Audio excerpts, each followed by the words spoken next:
এখানে এই পশুটি পুরো একটি গাছকে ফাল্টা করে অনেকগুলো কাঠ বানিয়ে ফেলে আর এই জলস্থির দাঁত দিয়ে কাঠের দুই সাইডে ফুটো করে নেয়। এরপর সেই কাঠটাকে নৌকার ভিতরে লাগালে দুটো কাঠ টুকরা মিলে নাটগুলো লাগিয়ে ফেলে। এইভাবেই জঙ্গলের যত পশু পাখি আছে সবাই মিলে অনেক বড় একটি নৌকা বানাতে থাকে, কারণ শীতের পরে বর্ষা হলে সেখানে অনেক ঝড় তুফান হয়, তাদের থাকার কোনো জায়গা নেই। এই জন্য তারা সবাই মিলে অনেক বড় একটি নৌকা তৈরি করতে থাকে, যেন বর্ষাকালে সেই নৌকাতে তারা সবাই থাকতে পারে। এইদিকে কাঠ শর্ট হলে বানর গাছ কেটে কাঠ বানিয়ে ফেলে আর সেই কাঠগুলোকে এই মানুষটা গাড়িতে উঠায়। এরপরে চাবুক মারলে দুটো সাপ চাকা হয়ে গাড়ি চালাতে থাকে আর হাঁসের পাছায় টিপ দিলে হাঁসটি হরেন বাজাতে থাকে। তখন সেখানে এই তিনজন মানুষ মিলে নৌকা ছাদ বানাতে থাকে আর এদিকে তিনজন মেয়ে মিলে ফল দিলে অনেকগুলো ইঁদুর এসে সেই ফলগুলোকে নৌকার ভিতরে ফেলে দেয়। অন্যদিকে নৌকার এই কাঠটি লাগানো শেষ হলে নৌকা বানানো পুরো কমপ্লিট হয়ে যায়, কিন্তু তখনই সূর্য ডুবে যায় আকাশের মেঘলার ভিতরে আর বিজলির গর্জন শুরু হয়ে যায়। তখনই নৌকাতে থাকা মানুষগুলো দেখতে পায় যে বৃষ্টি শুরু হয়েছে, যার কারণে তারা বাঁশি বাজাতে থাকে আর এই বাঁশি শব্দ শুনে জঙ্গলে থাকা সকল পশু পাখি সেখান থেকে দৌড় দিয়ে নৌকাতে উঠতে শুরু করে।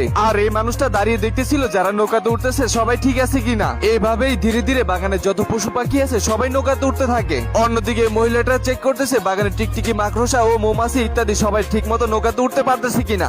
আর এদিকে এই মানুষগুলো পশু পাখিকে ঠিক মতো নৌকার ভিতরে ঢুকাতে থাকে। সব পশু পাখি নৌকার ভিতরে উঠলো, এই ঘোড়াটি কোনো মতেই নৌকাতে উঠতে চায় না। আর এদিকে এই হাতিটি এতটাই মোটা যে তার জন্য দরজায় আটকানো যায় না। এরপরে ঘোড়াটির পাশে এটি বিজলি পড়লে ঘোড়াটি সেখান থেকে দৌড় দিয়ে হাতির পাশার সাথে বাড়ি খেলে তারা দুজনেই নৌকার ভিতরে ঢুকে যায়। এরপরে এই কাঠবিড়ালি দুটো রাস্তায় অনেক দেরি হয়ে যায়, যার কারণে সেখান থেকে লোকগুলো নৌকাটিকে ছেড়ে দেয়, কিন্তু কাঠবিড়ালি দুটো সেখান থেকে সাঁতার কেটে নৌকার ভিতরে উঠে যায়। এরপর সেখানে এতটাই ঝড় তুফান হতে শুরু করে যে পানির ঢেউয়ের কারণে নৌকাটা শুধু লাফাতে থাকে আর ভিতরে থাকা পশু পাখিগুলো সবগুলো এক সাইড থেকে অন্য সাইডে যেতে থাকে। কিন্তু সেই কাঠবিড়ালি গুলো নৌকার ভিতরে ঢুকতে না পেরে উপরে অনেক শক্ত ভাবে বসে থাকে। এরপরে ভিতরে থাকা সবগুলো মানুষই আল্লাহর কাছে দোয়া করতে থাকে, কিন্তু হঠাৎ করে এই বয়স্ক লোকের মুখের ভিতরে নৌকার ছিদ্র দিয়ে অনেকগুলো পানি এসে পড়ে আর সেই পানিগুলো জানলা দিয়ে ফেলতে গেলে বিজলি নৌকার ভিতরে ঢুকে যায়। এরপর সেখান থেকে দৌড় দিয়ে আরেকটি জানলা খুলে দিলে বিজলি নৌকা থেকে বের হয়ে যায়। এভাবেই সেখানে রাত হলেই নৌকাতে থাকা মোমটি ধীরে ধীরে গলতে শুরু করে। তখন রাত শেষ হয়ে সকাল হলেই ধীরে ধীরে আবহাওয়া আবার আগের মতো ঠিক হয়ে যায়,